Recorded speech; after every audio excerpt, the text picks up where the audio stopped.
this wrong how we're doing it. Chairman, I think it's insane that the gentle lady doesn't have an argument, but she's going to refer to me and some of my colleagues. Mr. Donalds. We were from the Third Reich. This is insane. You're going to look at 14, 15-year-olds as a bunch of criminals? It's insane. Do I look like a member of the Third Reich to you, Ms. Tlaib? Folks, get ready, because you're about to see squad member Rashida Tlaib have an absolute meltdown after Congressman Byron Donalds puts her in his place. It gets crazy, and just wait. You're going to need the context first, but things escalate, all right? That's all I'm going to say. So we're going to get right into it.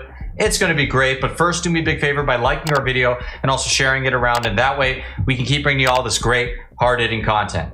As always, Patriots, I'm your host, Darian, and this is Resist the Mainstream. Important to understand that we do have a mental health crisis, that we have a housing crisis, affordability crisis. Can you police any of those away? No. You can't police away homelessness. And the way they talk about our homeless neighbors is so, no wonder there's violence increasing towards homeless neighbors. I see it already, the brutality of it. When we see housing costs go up, when we see, again, the lack or dismissiveness of the mental health crisis that we continue to grow. And it's not just this administration, and the previous administrations as well. No one has moved with the urgency that is needed. Just last week, the committee approved over a dozen bills regarding Washington, D.C. And, I'm just curious. Criminalize children. My colleague from Boston talked about this. It basically interfered with legislation already passed by the local government. Was anyone on this panel consulted? Any of you? Raise your hand if you were consulted on any of these bills. Yeah. We were not. One of the things that, AG, I've been listening to you. One of the bills actually eliminates your position completely. What effect would that have? Completely eliminating your position in regards to be able to do the job that you do to protecting all the families in Washington, D.C. We'll start with the fact that more than 70% of the residents of the District of Columbia overwhelmingly voted for having an independent elected attorney general. That's right. And that's a recognition of the fact that when an attorney general is directly accountable to the people, directly responsive to the people, we are much better at doing our job in terms of addressing housing affordability and conditions in slumlords, seniors and consumers who are being scammed, addressing the issues that are most important to D.C. residents. Let's get something straight here. D.C. is a federal territory, period.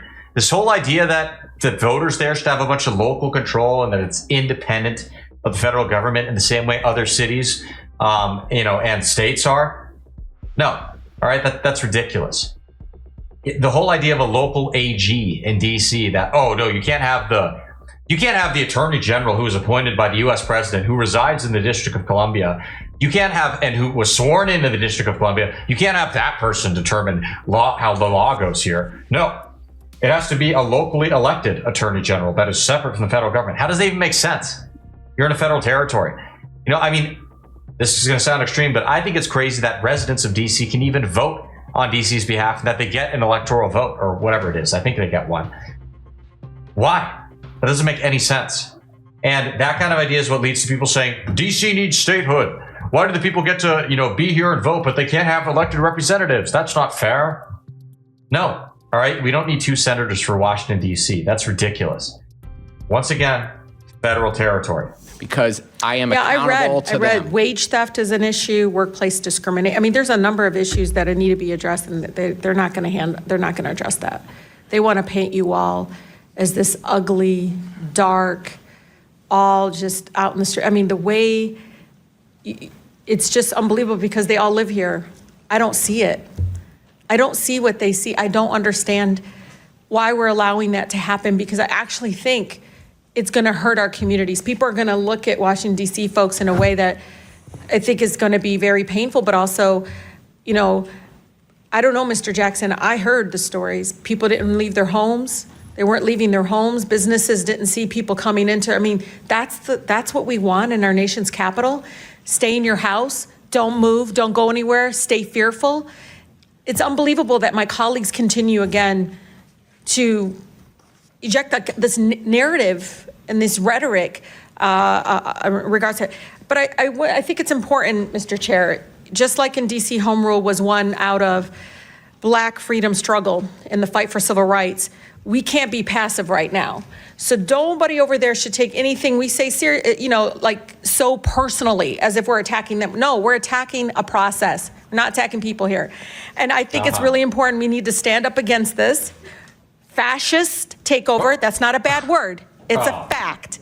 And here in DC and across the country, it is so incredibly important, Mr. Chair, that this committee does not allow rhetoric that defames and or paints Washington, D.C. in a way that you all haven't really truly seen. You're just reading it. No, you're just reading it or something off of some. Will the gentlelady yield to a question? Yeah, I think it's really important. Will the gentlelady yield? No, I don't yield. I don't even have time. I love how she says, we're not attacking people, and then launches right into that disgusting rhetoric.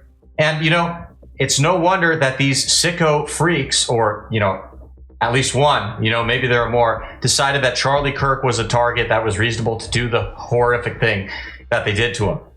And let's keep in mind, Charlie Kirk was a moderate Republican, all right? He wasn't some far-right extremist or radical or anything like that. In fact, there are many people on the conservative side or the right wing who would criticize Charlie and say that he was far too big on the whole. Let's include, LGBT, gays, minorities, that kind of thing in his movement. All that to say, if Charlie Kirk is a fascist, which I'm sure Rashida Tlaib thinks, all of us are, okay? It doesn't end. And that is just sick that they invoke such rhetoric, even after they see the real life consequences that happens with that kind of thing. Remember, there was a bullet, one of the bullets that, wasn't shot at Charlie Kirk, but what was engraved by the alleged shooter that said, "Hey, fascist, catch this bullet." Do not forget that. And now, let's witness the fireworks. I can tell you, your time's expired. It is expired, but Mr. Chair, but you all live here, and you're not telling people the beautiful parts that you do see in our nation's capital. And no, it's just wrong how we're doing it. Chairman, I think it's insane that the gentlelady doesn't have an argument, but she's going to refer to me and some of my colleagues. Mr. Donalds. We were from the Third Reich. This is insane. You're going to look at 14, 15-year-olds as a bunch of criminals? It's insane. Do I look like a member of the Third Reich to you, Ms. Tlaib? Is that what I look like to you? You're the one taking your voting card. Is that what you think? Is that what you think? Is that what you think? No, that's unethical. I think it's radical and I think it's insane. And I'll respect everything that you say. But to say something like that to myself and a lot of my colleagues is way out of line. It's way out of line. It's way out of line. Regular order, Mr. Way out of line. Regular order. That's okay. But it's okay, right? That is not how it goes. It's okay, right? You hold yourself accountable before you talk about Hold myself accountable. Hold your own self accountable. How about that? Hold your own self accountable. How about that? Free DC and make sure you vote with your own voting card. Don't be giving it to somebody else. Tlaib. All right, time. Chair recognizes Ms. Boebert from Colorado. Wait a minute, Ms. Boebert.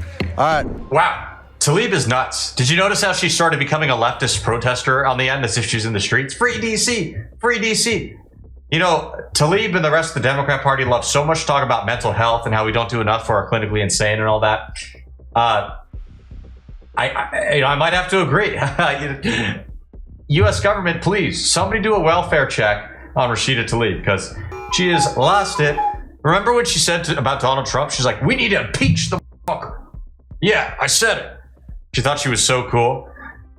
That is not a mentally stable lady, guys, all right? Anyways, thank you guys for tuning in. We truly appreciate it. If you haven't already, please make sure to comment below. Let us know what you like about the video, what kind of stuff you want to see in the future, and hit that subscribe button.